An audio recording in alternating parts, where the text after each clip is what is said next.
Here I have Nokia 5.3, and today I'm going to show you how to get iOS volume panel on this device. So as you can see, I have not iOS volume panel here, but actually you can set it to be like in iPhone or any other Apple device. What you'll have to do is to just download the app Volume Styles, customize your volume panel slider from the Play Store. Then you have to open this app,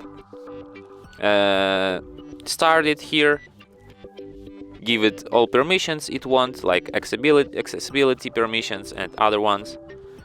And after you do it, you can select any other volume panel style, and here you have this iOS. Select it, and as you can see, now I have my volume panel like in iOS. Wow.